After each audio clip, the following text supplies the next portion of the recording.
Renza Bando balik Pilipinas kasama ang kanyang team na anyang Jungkonjiang Red Boosters para sa EASL at makakalaban nila ang team ng Token Tex. Carl Tamayo wala na sa team ng Ryokyu Golden Kings, KBL, PBA, MPBL o ibang team kaya sa B-League mapupunta. SGA game din na nga at makakalaban nila ang team ng UAE National Basketball Team ngayong araw at tignan natin kung paano tinalo ng SGA last season ang team ng UAE. Yan para sa video natin ngayon, umpisahan na natin. Kumpirmado na wala na si Carl Tamayo sa team ng Ryokyu Golden Kings at nirelease na nga nila ito as per request nga rin ng kampo ni Tamayo. Ang nakikita natin na dahilan ay hindi nga nabibigyan si Tamayo ng magandang playing time at nasasayang ang talento ng player na ito dahil kayang-kaya naman niya na maglaro at makapagbigay ng magandang ambag para sa kanyang team. Yun nga lang, yung oportunidad ay hindi gaanong umaayon sa kanya sa team ng Ryokyu Golden Kings. Gusto natin na makita na nakikipag-compete at nailalabas ng ating mga kababayan ang kanilang full potential sa kada laro at magagawa lamang nila ito kung meron silang magandang playing time at play na sila naman ang gagawa para sa kanilang team at ang mga bagay na ito ay nagsisimula sa coaching staff at sistema nga rin ng isang team. Pero sa kalagayan ni Tamayo ay 2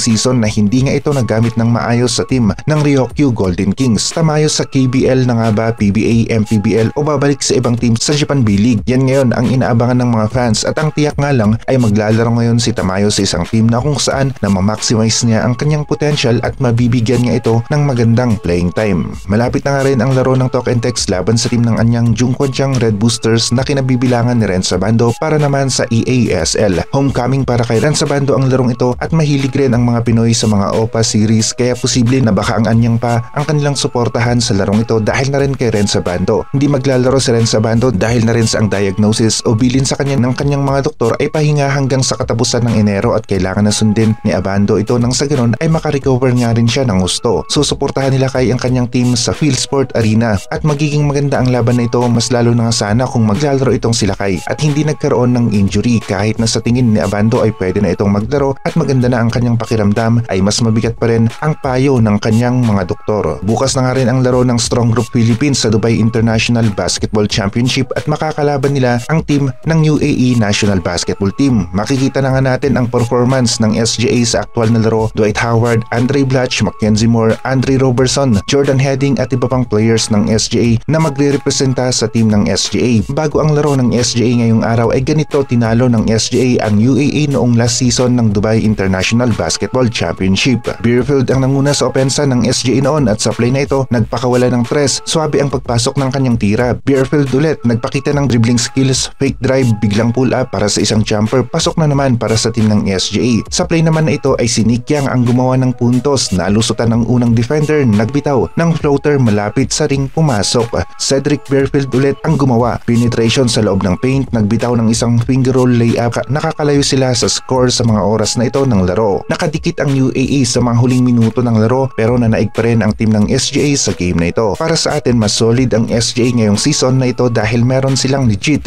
na rim protector na si Dwight Howard at meron rin silang mapupuntahan para sa mga inside plays at ito ay sina Blatch at D12. Ganito nga tinalo ng SGA ang UAE last season at sa prediction nga natin sa laro nila ngayong araw ay lalabas na panalo ang team ng SGA dahil sa mga kalidad ng mga players at ang consultant pa nga nila ay itong si Coach Brian Goorjian, ang coach ng Australian National Basketball Team na siguradong alam kung ano ang gagawin sa kanyang mga players at kung paano niya mamamaximize ang talento ng mga players na ito laban sa mga teams na makakalaban nila dito sa Dubai International Basketball Championship.